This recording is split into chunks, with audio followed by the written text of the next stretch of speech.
개경에 눈 오는 밤, 미래가 들키다. 고려 말기, 한 여인과 남자의 비극적 사랑 이야기. 제일막, 눈 내리는 개경, 불길한 시작. 고려 충무광 6년, 음력 12월. 개경에 눈이 내렸습니다. 그것도 아주 많이 내렸습니다. 사흘 밤낮을 쉬지 않고 내린 눈은 무릎까지 차올랐고 거리는 사람의 흔적이 끊긴 지 오래였습니다. 대궐 안팎의 경비를 서던 군사들조차 처소로 돌아가 불을 쬐고 있을 때였습니다. 바로 그 시각 왕실 별궁 뒤편의 작은 숲길에는 두 줄의 발자국이 있었습니다. 하나는 남자의 것, 하나는 여자의 것이었습니다. 발자국은 별궁의 뒷문에서 시작되어 숲 깊숙한 곳으로 이어졌다가 다시 별궁으로 돌아왔습니다.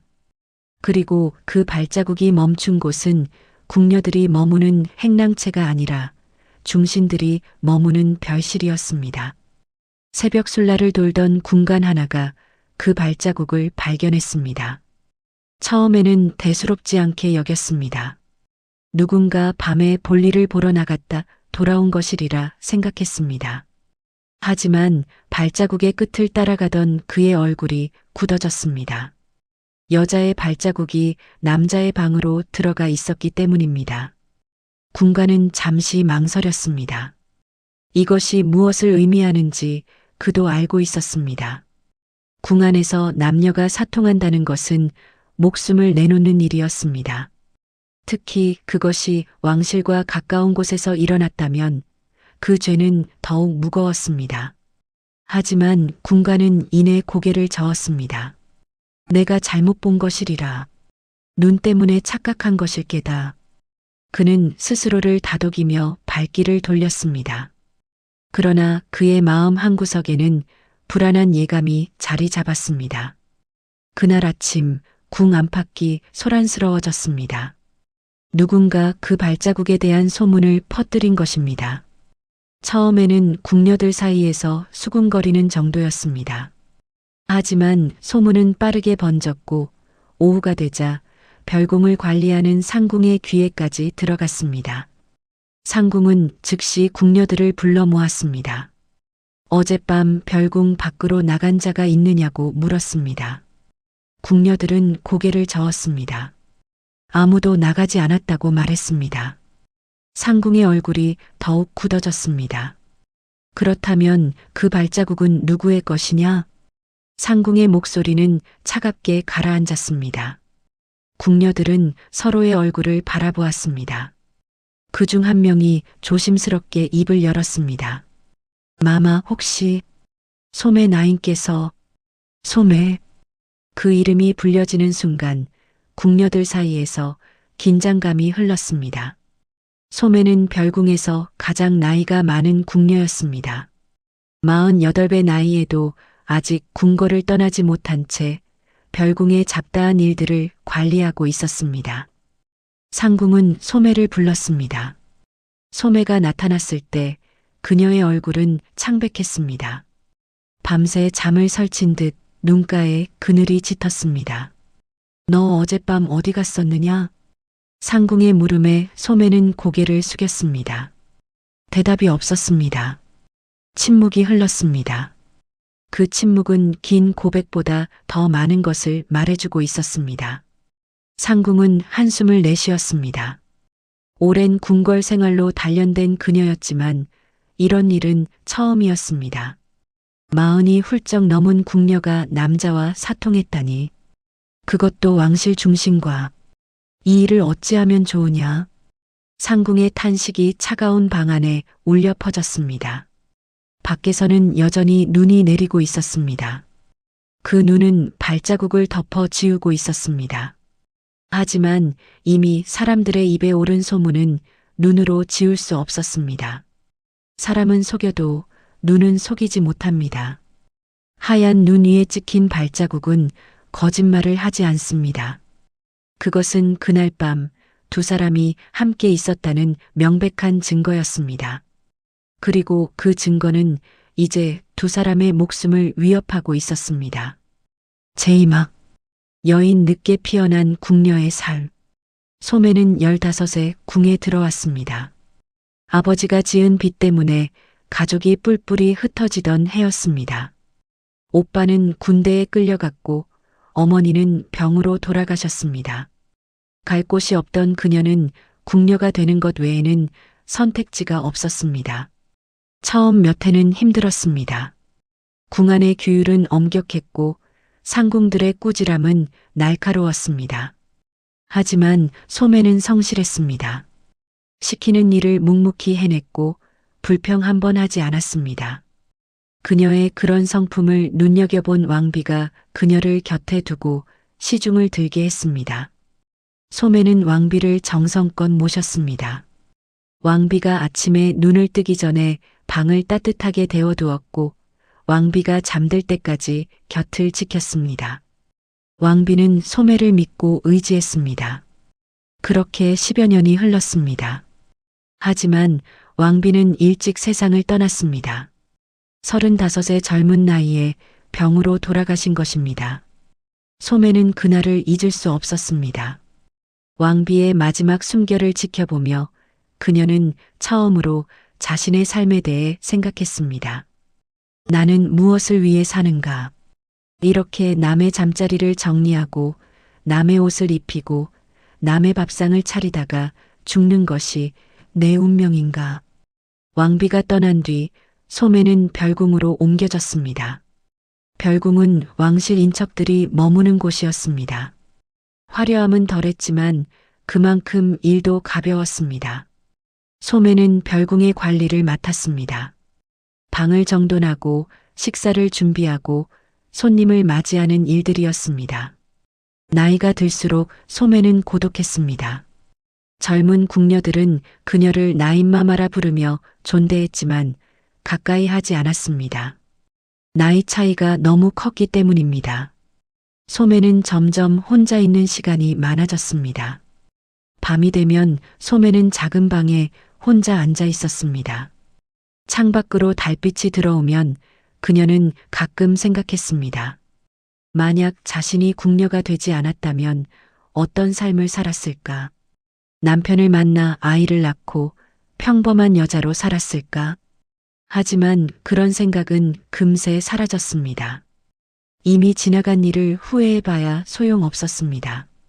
소매는 자신의 운명을 받아들이고 살아왔습니다. 그리고 그렇게 평생을 살다 죽을 거라고 생각했습니다. 그러던 어느 날 별궁에 새로운 손님이 왔습니다. 왕의 먼 친척이자 조정의 중신인 선비였습니다. 그는 정치적 이유로 잠시 개경을 떠나 있다가 돌아온 길이었습니다. 별궁에서 며칠 묵으며 왕을 아련할 준비를 하려는 것이었습니다. 소매는 그를 맞이했습니다. 그는 50줄에 접어든 남자였습니다.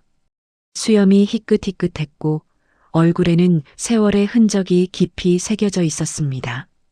하지만 그의 눈빛만은 젊은이처럼 맑았습니다. 수고가 많소. 그가 소매에게 말했습니다. 소매는 고개를 숙였습니다. 분에 넘치는 말씀입니다, 나리. 아니요. 당신 같은 분들이 있어 우리가 편히 지낼 수 있는 것이요. 소매는 얼굴이 화끈거렸습니다. 궁에서 30년을 살았지만 이렇게 정중하게 대해주는 양반을 처음 만났습니다. 대부분의 양반들은 궁녀를 사람 취급도 하지 않았습니다. 그저 시중드는 하인으로만 여겼습니다. 하지만 이 남자는 달랐습니다. 그는 소매를 한 사람으로 대했습니다. 식사를 대접할 때도 고맙다는 인사를 했고 방을 정돈해주면 미안하다는 말을 했습니다. 소매는 그런 그에게 조금씩 마음이 열렸습니다. 며칠이 지나고 그는 떠날 준비를 했습니다. 소매는 그가 떠나는 것이 아쉬웠습니다. 이상하게도 가슴 한구석이 텅 빈 것 같았습니다. 그녀는 자신의 이런 감정이 이상하다고 생각했습니다. 48배 나이에 무슨 설레임인가 싶었습니다. 하지만 그는 떠나지 않았습니다. 왕이 그를 다시 불러들였던 것입니다. 조정에서 그의 능력이 필요했습니다. 그는 다시 별궁으로 돌아왔습니다. 이번에는 좀 더 오래 머물 것 같았습니다. 소매는 다시 그를 시중들었습니다. 그리고 조금씩, 아주 조금씩 두 사람 사이에 무언가가 싹트기 시작했습니다. 그것은 사랑이라고 부르기에는 너무 조심스럽고 그저 친밀함이라고 하기에는 너무 깊은 감정이었습니다. 어느 날 저녁 소매는 그에게 차를 따라주다가 물었습니다. 나리께서는 고향에 가족이 계시옵니까? 그가 잠시 침묵했습니다. 그리고 천천히 입을 열었습니다. 아내가 있소. 하지만 우리는 남보다 못한 사이요. 소매는 고개를 끄덕였습니다. 더 이상 묻지 않았습니다. 그의 목소리에서 오랜 외로움이 느껴졌기 때문입니다. 그것은 소매 자신이 평생 안고 살아온 외로움과 같은 것이었습니다. 그날 밤부터 소매는 생각했습니다. 이 나이에 사랑을 꿈꾸는 게 죄일까? 하지만 마음은 이미 움직이고 있었습니다. 그리고 그 마음은 멈출 수 없었습니다. 제3막 남자 권력의 그림자의 선 인물. 그의 이름은 윤창이었습니다. 왕실의 먼 친척이자 조정에서 이름난 문신이었습니다. 그는 젊은 시절부터 글재주가 뛰어나 과거에 급제했고 왕의 총애를 받으며 벼슬길에 올랐습니다. 하지만 그의 인생은 순탄치 않았습니다. 조정은 늘 파벌 싸움으로 들끓었고 윤창은 그 한가운데 서 있었습니다. 그는 왕에게 충성했지만 그 충성이 늘 보답받는 것은 아니었습니다. 때로는 정적들의 모함으로 쫓겨나기도 했고 때로는 왕의 의심을 받기도 했습니다. 가장 힘들었던 것은 지난해였습니다. 윤창은 조정의 부패를 고발하는 상소를 올렸습니다. 권력을 남용하는 신하들을 탄핵했습니다. 하지만 그 신하들은 오히려 윤창을 모함했습니다. 윤창이 역모를 꾀한다고 거짓 증언을 한 것입니다. 왕은 혼란스러워했습니다. 윤창을 믿고 싶었지만 여러 신하들의 말을 무시할 수도 없었습니다. 결국 왕은 윤창을 변방으로 유배 보냈습니다. 진실이 밝혀질 때까지 잠시 물러나 있으라는 뜻이었습니다. 윤창은 1년을 변방에서 보냈습니다. 그곳은 추웠고 황량했습니다. 하지만 윤창은 그 시간을 견뎠습니다. 그는 자신이 결백하다는 것을 알고 있었고 언젠가 진실이 밝혀질 것이라 믿었습니다. 그리고 마침내 진실이 밝혀졌습니다. 윤창을 모함했던 신하들의 비리가 드러난 것입니다. 왕은 그들을 처벌하고 윤창에게 다시 돌아오라는 명을 내렸습니다. 윤창은 개경으로 돌아왔습니다. 하지만 그의 마음은 예전 같지 않았습니다. 1년간의 유배 생활은 그를 지치게 했습니다. 정치에 대한 환멸도 깊어졌습니다. 내가 평생 무엇을 위해 싸워왔는가? 그는 스스로에게 물었습니다. 왕은 윤창을 다시 조정에 불러들였습니다. 하지만 윤창은 사양했습니다. 잠시 쉬고 싶다고 말했습니다. 왕은 그의 마음을 헤아렸습니다. 별궁에 머물며 몸과 마음을 추스르라고 했습니다. 윤창은 별궁에 들었습니다. 그곳은 조용했습니다. 정치의 소용돌이에서 벗어나 있었습니다. 윤창은 그 고요함이 좋았습니다. 그는 하루하루를 책을 읽으며 보냈습니다. 그리고 그곳에서 소매를 만났습니다. 처음에는 그저 시중드는 궁녀로만 생각했습니다. 하지만 며칠을 지내면서 윤창은 소매에게서 무언가 다른 것을 느꼈습니다. 그녀는 다른 궁녀들과 달랐습니다. 조용하고 차분했으며 말수가 적었습니다. 하지만 그 침묵 속에는 깊은 지혜가 담겨 있었습니다. 어느 날 저녁 윤창은 소매에게 물었습니다. 궁에서 얼마나 오래 계셨소? 30년이 넘었나이다, 나리. 30년이나. 외롭지 않으셨소? 소매는 잠시 말을 잃었습니다. 그리고 작은 목소리로 대답했습니다. 외로웠사옵니다. 하지만 그것이 제 운명이었사옵니다. 윤창은 고개를 끄덕였습니다. 그는 그녀의 외로움을 이해했습니다. 왜냐하면 자신도 평생 외로웠기 때문입니다. 윤창에게는 아내가 있었습니다. 하지만 그것은 정략 결혼이었습니다. 집안의 이익을 위해 맺어진 혼인이었습니다. 두 사람 사이에는 사랑이 없었습니다. 아내는 윤창을 남편으로 대했지만 그것은 의무였을 뿐입니다. 자식도 없었습니다. 결혼한 지 20년이 넘도록 아이가 생기지 않았습니다. 윤창은 그것도 운명이라고 생각했습니다. 자신은 평생 혼자 살아가야 하는 사람이라고. 그런 윤창에게 소매는 위로였습니다. 그녀와 이야기를 나누면 마음이 편해졌습니다. 그녀의 차를 마시면 외로움이 잠시나마 사라졌습니다. 윤창은 점점 소매에게 의지하게 되었습니다. 그리고 어느덧 그 의지는 다른 감정으로 변해갔습니다.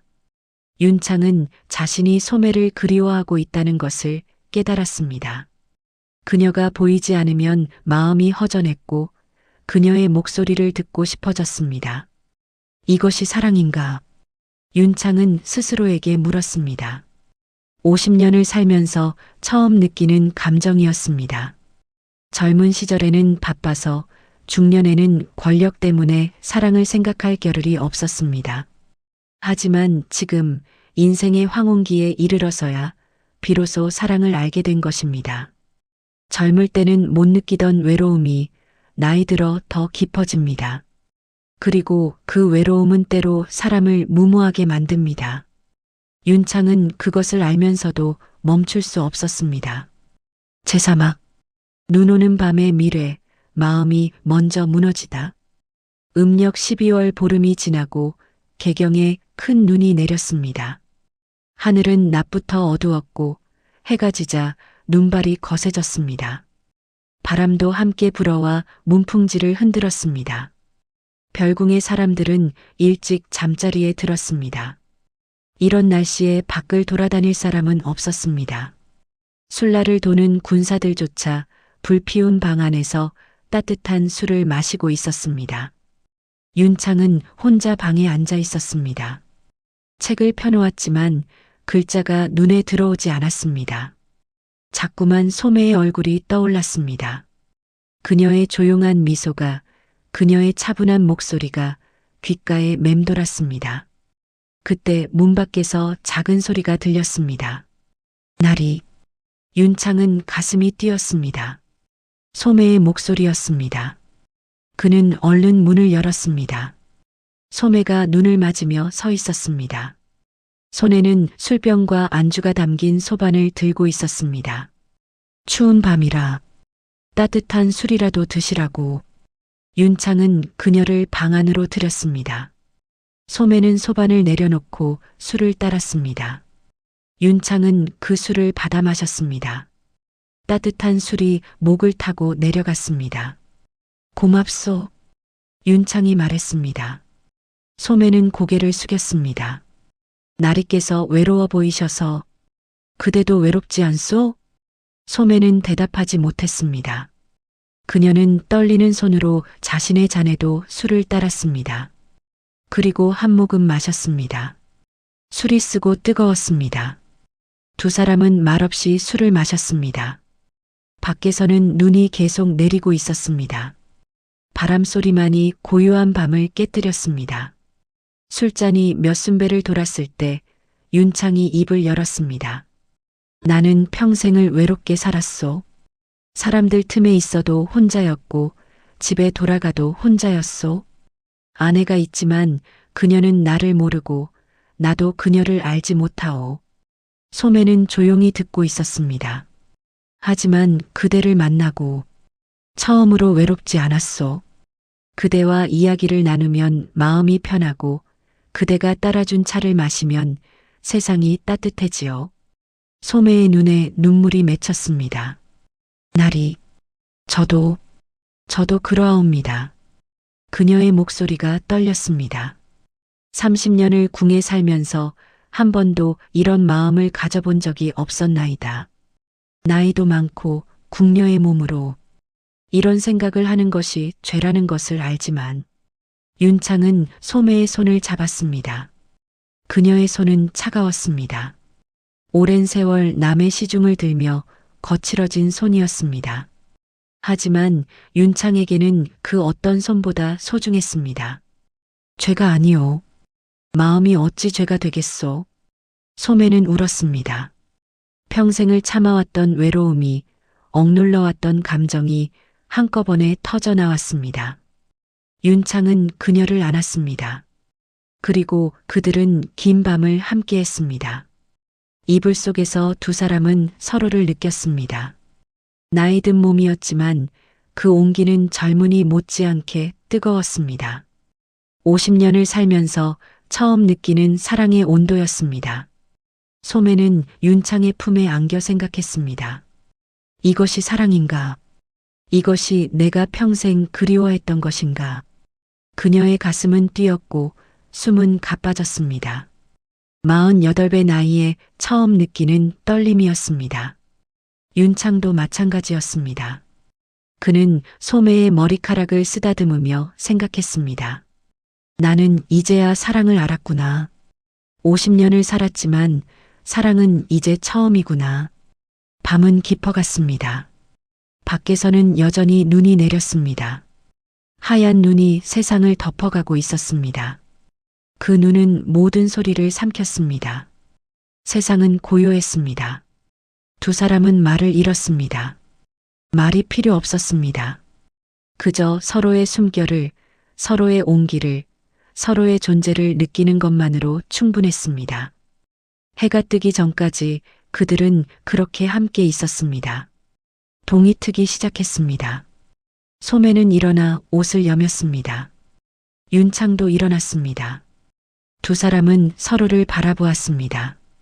그 눈빛에는 사랑과 함께 두려움도 담겨 있었습니다. 나리, 이 일이 들키면 알고 있소. 하지만 후회는 없소. 윤창이 소매의 손을 다시 한번 잡았습니다. 나도 후회하지 않겠나이다. 소매가 대답했습니다. 그리고 그녀는 조용히 방을 나갔습니다. 눈 쌓인 길을 걸어 자신의 처소로 돌아갔습니다. 하얀 눈 위에 그녀의 발자국이 찍혔습니다. 그리고 그 발자국은 남자의 방에서 시작되어 있었습니다. 그날 밤 그들은 발자국을 지우지 않았습니다. 아니, 지울 수 없었습니다. 사랑에 빠진 사람은 앞뒤를 가리지 못하는 법입니다. 제오막, 발자국 들켜버린 흔적. 새벽녘 눈은 멈췄습니다. 하늘이 맑아지면서 별들이 빛났습니다. 곧 해가 뜰 것 같았습니다. 술라를 도는 군간이 별궁 주변을 돌고 있었습니다. 밤새 눈이 많이 내려 길이 잘 보이지 않았습니다.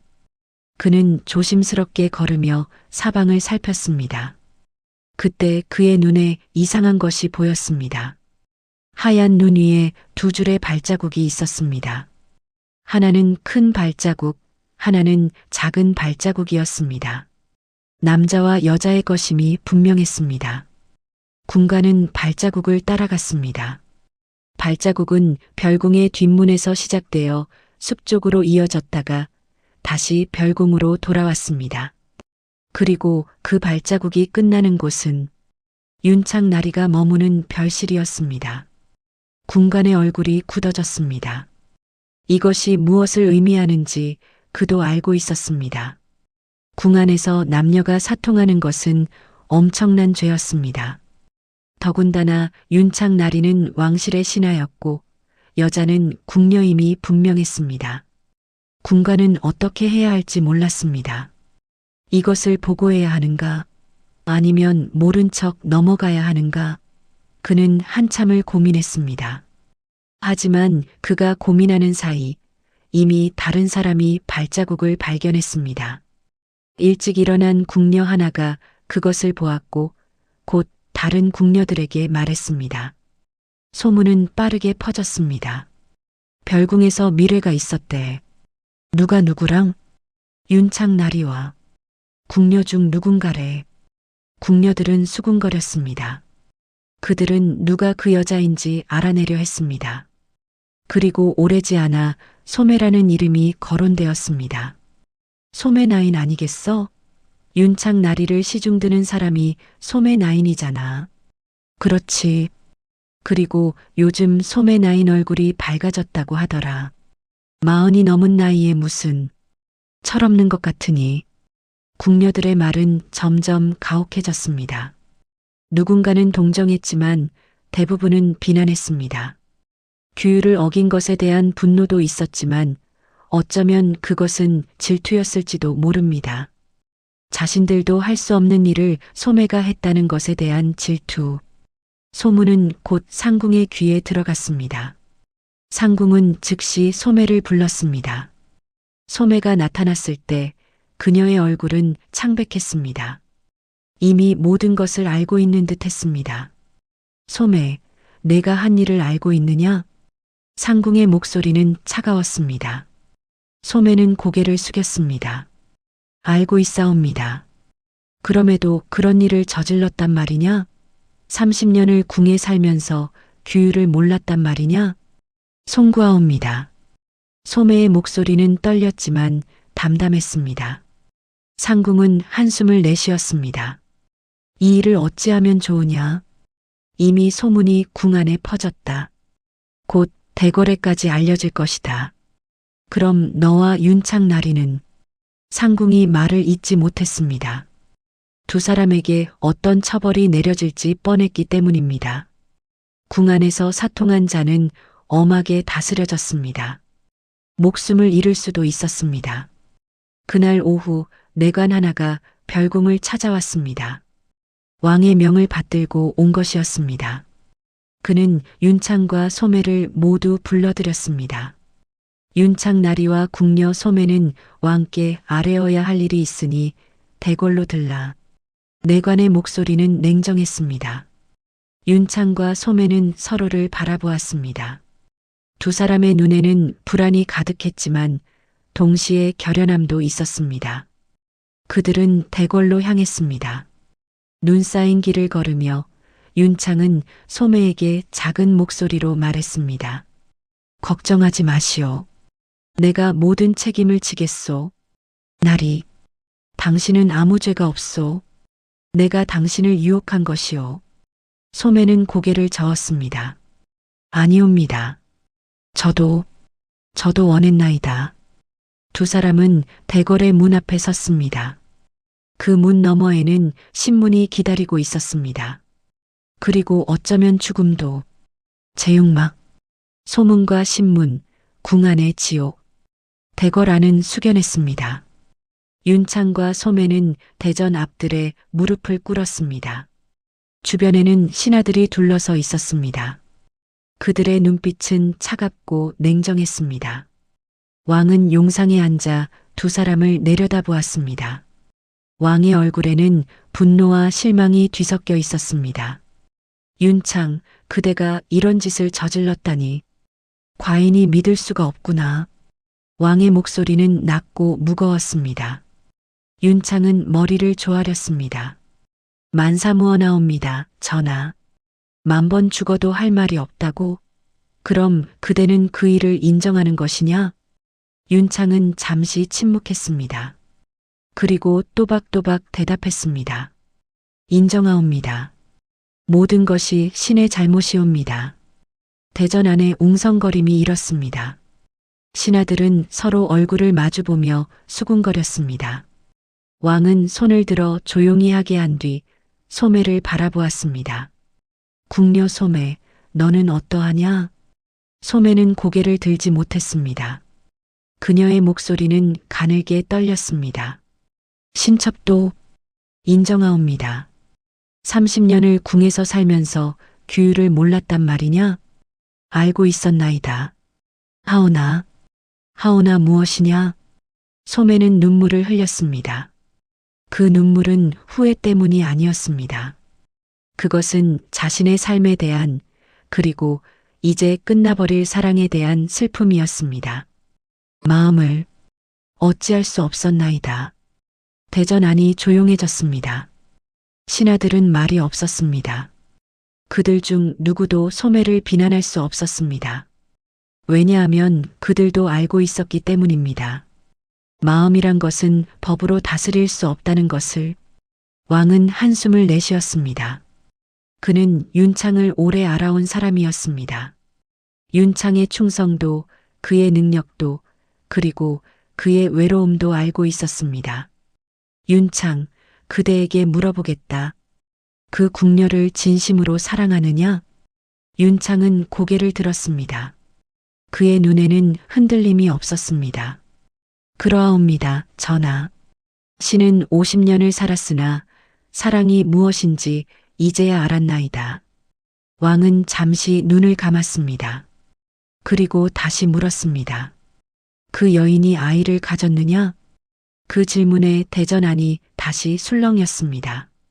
만약 소매가 아이를 가졌다면 문제는 더욱 심각해졌습니다. 윤창은 왕실의 피를 이어받은 사람이었습니다. 그의 자식은 왕위 계승과 관련될 수도 있었습니다. 소매는 대답하지 못했습니다. 사실 그녀도 확신할 수 없었습니다. 그날 밤 이후로 아직 달거리가 오지 않았습니다. 하지만 그것이 나이 때문인지 아이 때문인지 알 수 없었습니다. 모르옵니다. 전하, 왕은 의관을 불렀습니다. 소매를 진찰하게 했습니다. 의관은 소매의 맥을 짚어보았습니다. 그리고 조심스럽게 대답했습니다. 확실하지는 않으나 임신의 조짐이 보이옵니다. 대전안이 다시 술렁였습니다. 신하들은 놀란 표정으로 서로를 바라보았습니다. 48배 나이에 임신이라니. 그것도 궁녀가. 왕은 얼굴이 굳어졌습니다. 이것은 단순한 미래 사건이 아니었습니다.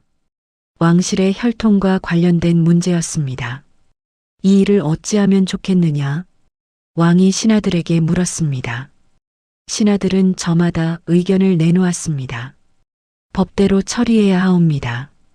두 사람 모두 엄히 벌해야 하옵니다. 아이는 낳게 해서는 안 되옵니다. 왕실의 혈통이 문란해지옵니다. 윤창 나리는 그래도 공이 많으니 목숨만은 살려주시옵소서. 신하들의 말은 제각각이었습니다. 하지만 공통점이 있었습니다. 소매에 대해서는 아무도 목숨을 살려달라고 하지 않았다는 것입니다. 윤창이 소리쳤습니다. 전하, 모든 죄는 신에게 있나이다. 그 여인은 아무 잘못이 없나이다. 신이 그녀를 유혹한 것이옵니다. 제발 그녀만은 살려주시옵소서. 소매도 고개를 들었습니다. 전하, 윤창 나리는 아무 잘못이 없나이다. 신첩이 나리를 유혹한 것이옵니다. 제발 나리만은. 두 사람은 서로를 살리려 했습니다. 자신의 목숨보다 상대의 목숨이 더 소중했습니다. 그것이 사랑이었습니다. 제7막 진실의 밤, 선택의 시간. 왕은 결정을 내리지 못했습니다. 며칠 동안 윤창과 소매는 각각 다른 곳에 갇혀 있었습니다. 그들은 서로를 볼 수 없었지만 서로를 생각했습니다. 윤창은 갇혀 있는 방에서 생각했습니다. 내가 어떻게 해야 그녀를 살릴 수 있을까? 그는 여러 방법을 궁리했습니다. 자신이 모든 죄를 뒤집어 쓰고 죽으면 소매는 살 수 있을까? 하지만 왕실의 법은 엄격했습니다. 두 사람 모두 죄를 면하기 어려웠습니다. 소매도 같은 생각을 하고 있었습니다.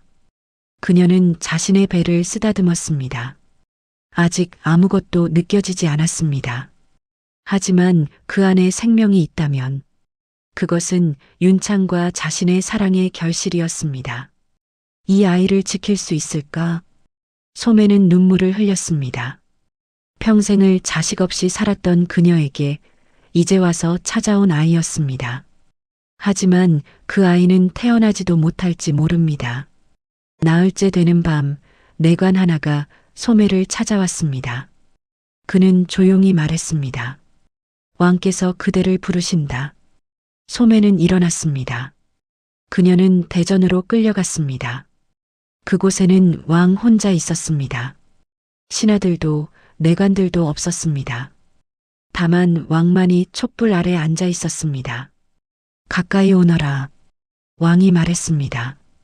소매는 조심스럽게 다가갔습니다. 왕은 그녀를 바라보았습니다. 그의 눈빛은 복잡했습니다. 과인이 너에게 물어보겠다. 윤창을 진심으로 사랑하느냐? 소매는 고개를 끄덕였습니다. 그러하옵니다, 전하. 나이도 많고 신분도 낮은데 그래도 사랑하느냐? 나이와 신분이 무슨 상관이옵니까? 마음은 그런 것을 따지지 않나이다. 왕은 웃었습니다. 쓸쓸한 웃음이었습니다. 그렇구나. 마음은 그런 것을 따지지 않지. 과인도 그것을 알고 있다. 왕은 잠시 침묵했습니다. 그리고 천천히 입을 열었습니다. 과인은 너희 두 사람을 죽일 수도 있다. 법대로라면 그래야 한다. 하지만 과인도 사람이다. 너희의 마음을 이해하지 못하는 것은 아니다. 소매는 눈물을 흘렸습니다. 고맙사옵니다, 전하. 하지만 그냥 놔둘 수도 없다. 신하들이 가만히 있지 않을 것이다. 법을 무시할 수는 없다. 왕은 잠시 고민했습니다. 그리고 결심한 듯 말했습니다. 이렇게 하겠다. 너는 궁을 떠나라. 지방의 사찰로 가서 거기서 살아라. 아이는 낳아도 좋다. 하지만 그 아이가 윤창의 자식이라는 것은 밝히지 마라. 그것만 지킨다면 과인이 너희 모자를 지켜주겠다. 소매는 믿을 수 없었습니다. 왕이 자신을 살려준다니. 그것도 아이까지. 전하, 감사합니다. 하지만 윤창은 벼슬을 잃을 것이다. 그리고 너를 다시는 볼 수 없을 것이다. 그것을 감당할 수 있겠느냐? 소매는 고개를 끄덕였습니다. 비록 함께할 수 없어도 윤창이 살아있다는 것만으로 충분했습니다. 감당할 수 있나이다. 왕은 소매를 물러가게 했습니다. 그리고 윤창을 불렀습니다. 왕은 윤창에게도 같은 말을 했습니다. 그대는 벼슬을 잃을 것이요. 그리고 개경을 떠나 고향으로 돌아가시오. 다시는 조정에 발을 들이지 마시오. 그리고 소매를 다시 만나려 하지도 마시오. 윤창은 고개를 숙였습니다. 명을 받들겠나이다. 하지만 그대의 목숨과 소매의 목숨, 그리고 아이의 목숨은 지켜주겠소. 그것이 과인이 줄 수 있는 최선이요. 윤창은 눈물을 흘렸습니다. 왕의 자비에 감사했습니다. 비록 소매와 헤어져야 하지만 그녀가 살 수 있다는 것만으로 감사했습니다. 고맙사옵니다, 전하. 신은 평생 전하의 은혜를 잊지 않겠나이다. 그날 밤 윤창과 소매는 마지막으로 만났습니다. 왕이 특별히 허락한 것이었습니다. 두 사람은 별궁의 작은 방에서 마주 앉았습니다. 윤창은 소매의 손을 잡았습니다. 미안하오. 당신을 이렇게 만들어서. 소매는 고개를 저었습니다. 아니옵니다. 저는 후회하지 않나이다. 나리를 만난 것이 제 인생에서 가장 행복한 일이었나이다. 나도 그렇소. 당신을 만나지 못했다면 나는 사랑이 무엇인지 모르고 죽었을 것이요. 두 사람은 오랫동안 서로를 바라보았습니다. 말이 필요 없었습니다. 눈빛만으로 모든 것을 나눌 수 있었습니다. 아이를 잘 키우시오. 윤창이 소매의 배에 손을 얹었습니다. 이 아이는 우리의 사랑이요. 비록 내가 곁에 있을 수는 없지만 이 아이를 통해 우리는 영원히 함께할 것이요. 소매는 울었습니다. 윤창도 울었습니다. 두 사람은 마지막으로 껴안았습니다. 그리고 그 품 안에서 서로의 온기를 기억했습니다. 그날 밤이 지나면 그들은 다시는 만나지 못할 것이었습니다. 하지만 그들의 사랑은 끝나지 않을 것이었습니다. 제8막 결말 눈은 녹고 기록은 지워졌다. 소매는 강원도의 한 사찰로 보내졌습니다. 그곳은 산 깊은 곳에 있었습니다. 사람의 발길이 드문 조용한 곳이었습니다. 소매는 그곳에서 아이를 낳았습니다. 아들이었습니다. 작고 약한 아기였지만 울음소리만은 우렁찼습니다. 소매는 아이를 안고 울었습니다. 기쁨의 눈물이었고 동시에 슬픔의 눈물이었습니다. 이 아이의 아버지는 어디 계실까? 이 아이가 태어났다는 것을 알고 계실까? 소매는 생각했습니다. 하지만 알 수 없었습니다. 왕의 명령대로 그녀는 윤창과 연락할 수 없었습니다. 소매는 아이에게 이름을 지어주었습니다. 눈송, 눈 속에서 자라는 소나무라는 뜻이었습니다. 그날 밤, 눈 내리던 밤에 시작된 사랑에서 태어난 아이였기 때문입니다. 소매는 눈송을 키우며 살았습니다. 사찰의 승려들이 도와주었습니다. 그들은 소매의 사연을 알고 있었습니다. 왕의 배려로 그곳에 온 것을 알고 있었습니다. 그래서 그들은 소매를 돕고 보호했습니다. 눈송은 건강하게 자랐습니다. 아버지를 닮아 총명했고 어머니를 닮아 조용했습니다. 소매는 아이를 보며 위안을 얻었습니다. 비록 윤창을 만날 수 없지만 눈송을 보면 그가 느껴졌습니다. 한편 윤창은 고향으로 돌아갔습니다. 경상도의 작은 마을이었습니다. 그는 그곳에서 은거했습니다. 더 이상 벼슬길에 나서지 않았고 정치에도 관여하지 않았습니다. 윤창은 혼자 살았습니다. 아내는 이미 떠나고 없었습니다. 윤창이 벼슬을 잃자 그녀는 친정으로 돌아가 버린 것입니다. 윤창은 개의치 않았습니다. 어차피 그들 사이에는 사랑이 없었으니까요. 윤창은 매일 소매를 그리워했습니다. 그녀가 어디서 어떻게 지내는지 알 수 없었습니다. 아이는 무사히 태어났는지 건강한지 알 수 없었습니다. 하지만 그는 믿었습니다. 왕이 약속을 지켰으리라고. 몇 해가 흘렀습니다. 윤창은 늙어갔습니다. 머리가 하얗게 새었고 몸도 약해졌습니다. 하지만 그의 마음속에는 여전히 소매가 살아있었습니다. 어느 겨울날 윤창은 소식 하나를 들었습니다. 강원도의 한 사찰에 궁녀 출신의 여인이 아이와 함께 살고 있다는 소문이었습니다. 윤창의 가슴이 뛰었습니다. 혹시 그 여인이 소매가 아닐까? 윤창은 그곳으로 가고 싶었습니다. 하지만 왕의 명령을 어길 수 없었습니다. 그는 대신 편지를 썼습니다. 하지만 보낼 수 없었습니다. 어디로 보내야 할지 몰랐기 때문입니다. 윤창은 그 편지를 간직했습니다. 언젠가 어떤 방법으로든 소매에게 전해지기를 바라며 그의 겨울 개경에 다시 눈이 내렸습니다. 몇 해 전 그날 밤처럼 많이 내렸습니다. 하얀 눈이 세상을 덮었습니다. 별궁에서는 아무도 그날 밤의 일을 기억하지 못했습니다. 기록도 남아있지 않았습니다. 왕이 모든 기록을 지우게 했기 때문입니다. 윤창과 소매의 일은 없었던 일이 되었습니다. 하지만 강원도의 사찰에서는 한 여인이 아이를 안고 창밖을 바라보고 있었습니다. 눈이 내리는 것을 보며 그녀는 그날 밤을 떠올렸습니다. 윤창의 온기를, 그의 목소리를, 그의 사랑을 기억했습니다. 엄마, 눈이 참 많이 오네요. 눈송이 말했습니다. 소매는 아이를 안고 미소 지었습니다. 그렇구나. 눈은 참 아름답지. 엄마, 아버지는 어디 계세요? 소매는 잠시 말을 잃었습니다. 그리고 조용히 대답했습니다. 아버지는 멀리 계신단다. 하지만 너를 사랑하고 계셔. 엄마도 사랑하고 계시고. 언젠가 만날 수 있을까요? 모르겠구나. 하지만 엄마는 믿는단다. 언젠가는 만날 수 있을 거라고. 소매는 눈송을 꼭 안았습니다. 그리고 창밖에 눈을 바라보았습니다. 저 멀리 어딘가에 윤창도 같은 눈을 보고 있을까? 그도 자신을 생각하고 있을까? 같은 시각 경상도의 작은 집에서도 한 남자가 창밖을 바라보고 있었습니다. 윤창이었습니다.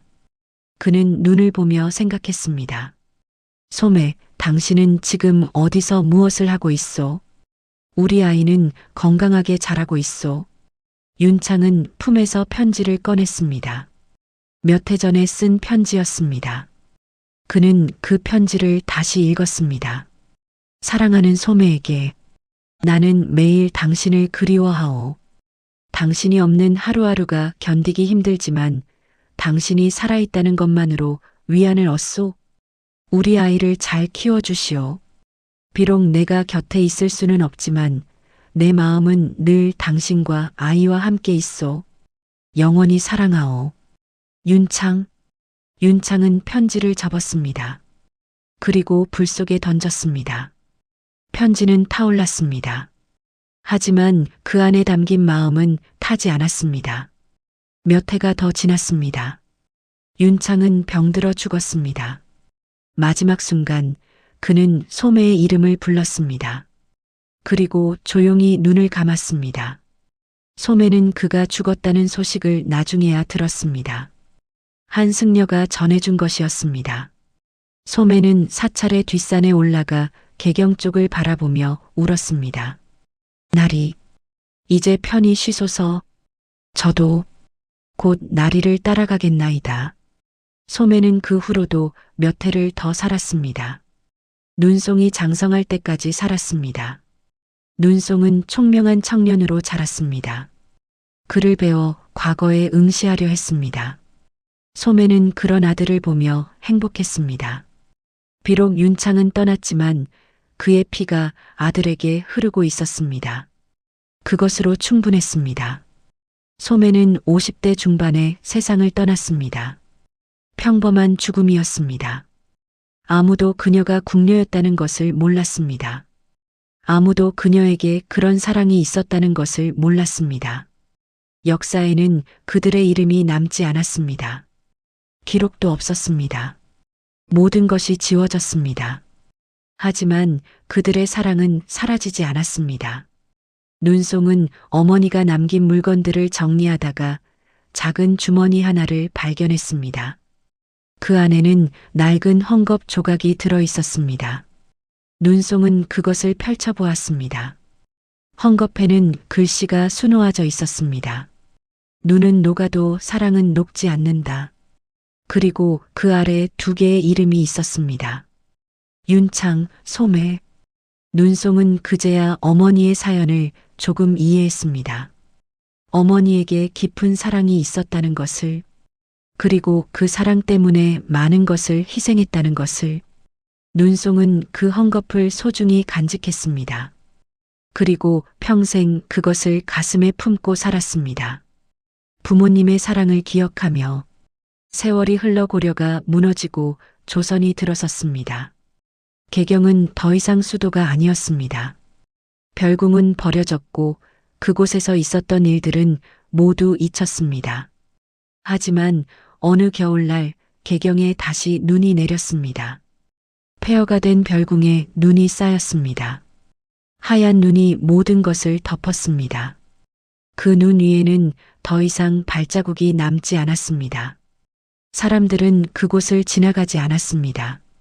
그날 밤의 일을 기억하는 사람도 없었습니다. 하지만 눈은 알고 있었습니다.